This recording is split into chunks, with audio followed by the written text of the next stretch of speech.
गीता मनीषी स्वामी ज्ञानानंद महाराज ने कहा कि धर्म नगरी कुरुक्षेत्र के निर्माण और विकास में भारत रत्न एवं पूर्व प्रधानमंत्री स्वर्गीय गुलजारीलाल नंदा के योगदान को कभी भुलाया नहीं जा सकता। इन महान लोगों को याद करके युवा पीढ़ी को शिक्षा और संस्कार मिलते हैं। इन संस्कारों और शिक्षा का अनुसरण करके देश और प्रदेश के विकास में योगदान देने की प्रेरणा मिलती है। आज उनके प्रयासों को और आगे ले जाने की जरूरत है।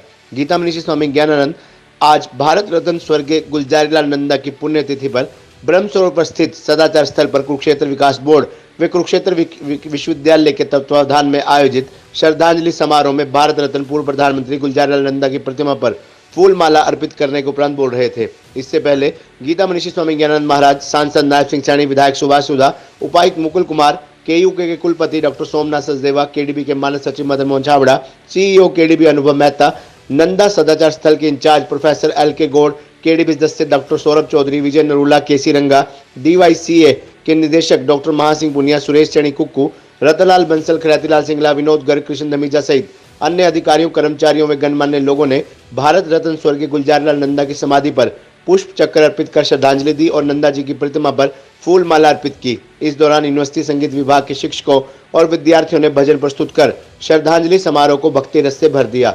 गीता मनीषी ने कहा कि भारत रत्न स्वर्गीय नंदा जी के मार्ग पर चलकर कुरुक्षेत्र के विकास में योगदान देना ही सही मायनों में सच्ची श्रद्धांजलि होगी। उन्होंने कहा कि नंदा जी भगवान श्री कृष्ण के उपासक थे, इसलिए भगवान श्री कृष्ण की कर्म भूमि कुरुक्षेत्र को विकसित करने का कार्य नंदा जी ने किया। कुरुक्षेत्र में म्यूजियम स्थापित करना, ब्रह्म सरोवर का निर्माण करना और कुरुक्षेत्र विकास बोर्ड की स्थापना कर 22 साल धर्मनगरी के विकास में बिताने का अनोखा कार्य उन्होंने किया। उनके योगदान को कभी भुलाया नहीं जा सकता। वहीं सांसद नायब सिंह सैनी ने कहा कि सदाचार स्थल पर भारत रत्न गुलजारीलाल नंदा के विचारों को आगे बढ़ाने का काम किया जा रहा है। यहाँ पर नंदा जी के विचारों पर चिंतन करने का काम किया जा रहा है।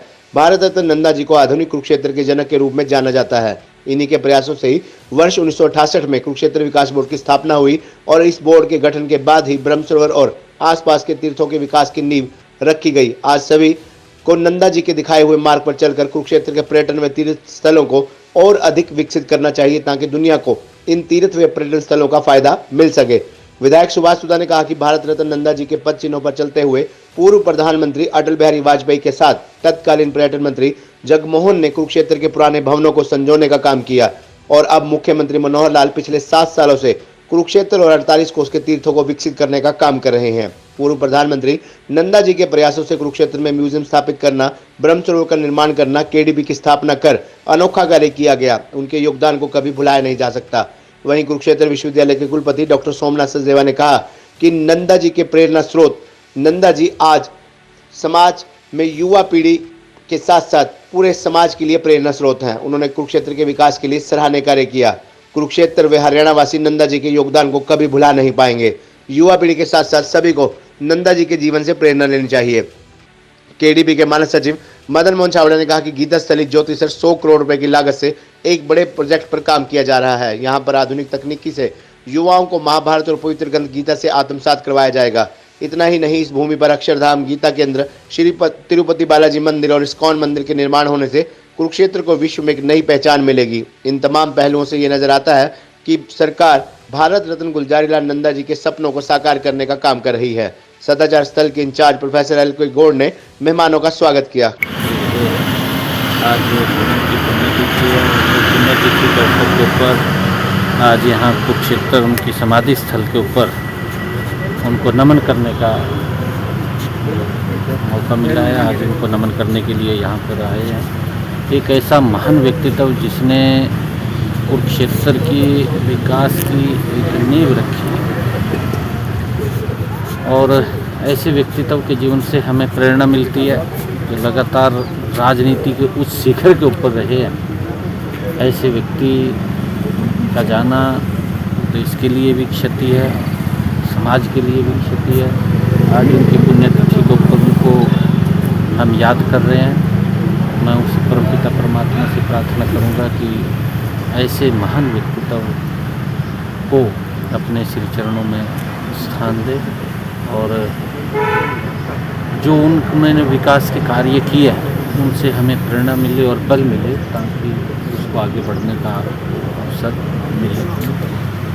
ऐसी मैं प्रार्थना परमपिता परमात्मा से करता हूँ। पूर्व में 2 बार कार्यवाहक प्रधानमंत्री रहे श्री गुलाटी नंदा जी को आज यहाँ पर हम श्रद्धांजलि देने के लिए एकत्रित हुए। लेकिन ये श्रद्धांजलि सभा ने एक प्रेरणा मैं कहूँगा जो होना चाहिए, किस प्रकार से उन्होंने पूरे देश के लिए कार्य की। 2 साल वो जेल में भी रहे आंदोलन के समय के अंदर। किस प्रकार से उन्होंने मैं सियालकोट के अंदर जन्म लिया, जन्म लेने के बाद वहाँ पर उच्च शिक्षा प्राप्त करी। शिक्षा प्राप्त करने के बाद बम्बई विधानसभा के मेंबर भी रहे। उसके साथ साथ योजना बोर्ड के 2 बार वो उपाध्यक्ष भी रहे। उसके बाद मैं कहूँगा जिस प्रकार से 2 बार प्रधानमंत्री रहे, उन्होंने किस प्रकार से कुरुक्षेत्र का उनका आगमन हुआ। और मैं कुरुक्षेत्र के आगमन पर आदरणीय हमारे डॉक्टर शांति स्वरूप जी का, देवीदास नन्दा जी का स्वर्गीय और मैं कहूँगा डॉक्टर शांति स्वरूप जी का और साथ में अपने सब्रवाल जी का धन्यवाद करूँगा जो उनको यहाँ लेके आए और जिन्होंने इतना बड़ा ब्रह्म सरोवर जो आज जो ब्रह्म सरोवर की नींव देख रहे हैं, ये इन 3 शख्सों की देन है। ये 3 लोग उनको यहाँ प्रधानमंत्री को लेके आए थे और आज पूरा का पूरा क्षेत्र के अंदर डेवलपमेंट का जो मार्गदर्शन दिया वो अगर देन है तो नंदा जी की देन है। और मैं यही कहूँगा उनकी प्रेरणा से आगे भी हमें इस प्रकार से आगे डेवलपमेंट इसी प्रकार से करने चाहिए। क्षेत्रा बोर्ड की नींव रखी वो भी आदरणीय नंदा जी ने 1968 में इसकी नींव रखी थी। आज वो KDP की जो नींव रखी गई है उसके तहत किस प्रकार से गीता जयंती का महोत्सव बनाया जाता है अंतर्राष्ट्रीय स्तर पर। खबरनामा हरियाणा के लिए डॉक्टर राजेश वधवा की रिपोर्ट।